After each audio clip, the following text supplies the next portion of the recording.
avec le président Sauvé, avec le recteur Slim Kalbous de l'Agence universitaire de la francophonie, on tenait absolument à marquer le coup. C'est une semaine un peu particulière, vous le savez, cette semaine sur de la langue française, de la francophonie. Et donc, cette maison, elle a été souhaitée, voulue par le président dans un discours prononcé il y a 3 ans. Et on s'était dit que voilà, venir à la rencontre de jeunes francophones, la francophonie de demain, c'est vous qui allez la bâtir, la construire. Naturellement, on est dans une période complexe. Je suis curieux de vous entendre aussi sur comment vous vivez cela, parce que j'imagine que l'essentiel de vos cours se fait quand même à distance. J'ai postulé à la Cité internationale, plutôt à la Maison des étudiants de la francophonie par le biais de l'Agence universitaire de la francophonie. Et heureusement que j'ai été acceptée parce que j'ai beaucoup tenté de trouver un logement, mais en vain parce que c'est très compliqué. Donc ça m'intéresse beaucoup la question de la francophonie et l'Agence universitaire de la francophonie parce qu'elle fait de la coopération donc, avec les autres pays, avec les autres universités du monde, donc c'est très intéressant. Et alors, monsieur le recteur, comment l'AUF s'organise pour pouvoir remonter un certain nombre de candidatures, puis statuer sur celle-ci? Alors en fait, il y a un appel à candidature internationale qui est relayé dans tout le monde, dans le monde entier. Puis il y a un jury entre la SUP et l'AUF, un jury mixte qui sélectionne les candidats. C'est ça la belle collaboration qu'il y a entre la SUP et l'AUF. Est-ce qu'il y en a d'autres qui ont candidaté via l'AUF, via l'agence?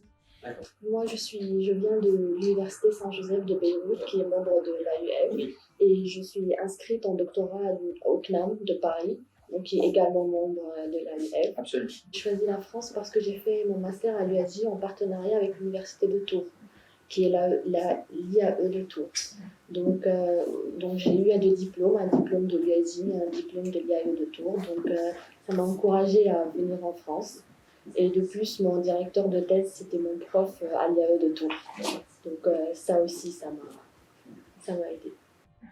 Bon, alors je crois que vous êtes voisins finalement d'origine. Vous étiez vous Je viens de Syrie. Je suis étudiant ici en master de santé. Donc je trouve ici les salles communes dans chaque étage et même ici dans le rez-de-chaussée, c'est vraiment une grande opportunité pour avoir un lien social.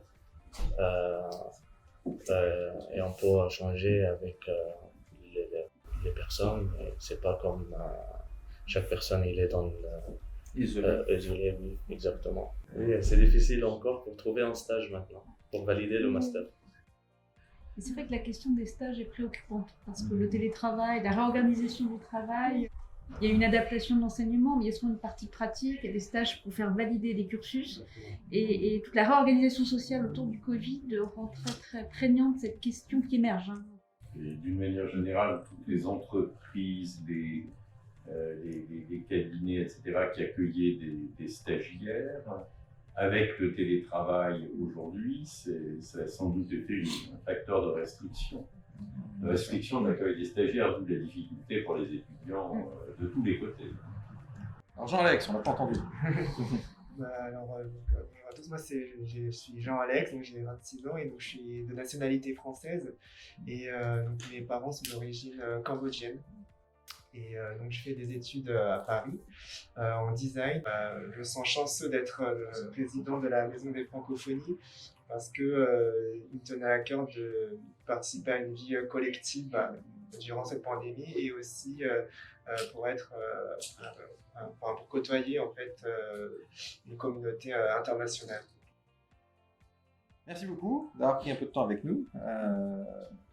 Très sympa. Et puis j'espère qu'on reviendra d'ailleurs avec d'autres autorités dans quelques mois. Profitez-en bien, parce que je crois qu'on aurait tous envie ici, nous, de rembobiner nos vies, revenir à une période bénie des dieux et profiter de cet environnement. Ça, je le dis souvent, surtout quand les étudiants sont en période difficile d'examen, ils pensent que c'est la période la plus difficile de leur vie, on leur dit oh non, profitez bien, vous allez découvrir après que c'est les plus beaux moments de votre vie, malgré les examens.